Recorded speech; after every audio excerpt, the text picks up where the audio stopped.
Hello and welcome to The Real Unreal. In this episode, we will learn how to make a ragdoll with the Unreal Engine 5 character. Let's get started. For this video, I created a new project with the third-person template. For the ragdoll, it is required that the skeletal mesh has a physics asset already created. The Unreal Engine 5 skeleton already has one by default. So this is a step I'm not covering as part of the video. If you want to explore more, you can find this asset in Content, Characters, Rigs, PA_mannequin.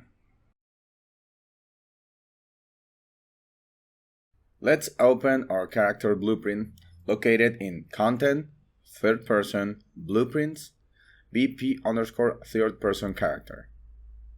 Create a new function called Ragdoll, where all the code related to the ragdoll will be. First, let's change the collision of our mesh to Ragdoll, which is a collision preset present by default in Unreal Engine. To achieve this, from the mesh component, drag and search for set collision profile name, and set Ragdoll as the new value. If we don't do this, the ragdoll won't work correctly. Secondly, from the mesh component, search for set simulate physics and set it to true. Third and last, from our character movement, search for disable movement. Let's go back to the event graph and assign a key to activate the ragdoll. In my case, I will use P, which will execute the ragdoll function when pressed.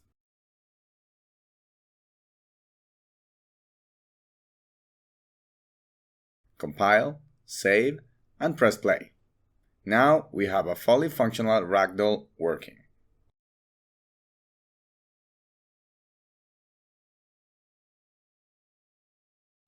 Now let's make the camera follow us when ragdoll is active. To achieve this, we just have to add another node called attach component to component, the one of camera boom, and set our mesh as the parent component.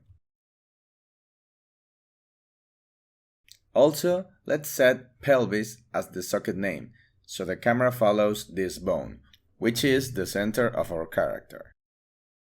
Additionally, we can set the camera boom variable do collision test to false, so we prevent the camera from colliding with our character mesh. Compile, save, and press play. Now, when we activate the ragdoll, the camera follows us. That's it for today's video. I hope you liked it. If it's the case, I invite you to give it a like, subscribe to the channel, and follow me on social networks. I'll be uploading Unreal Engine 5 tutorials frequently, and I'm working on an entire course for beginners. Thank you for joining, and see you in the next video.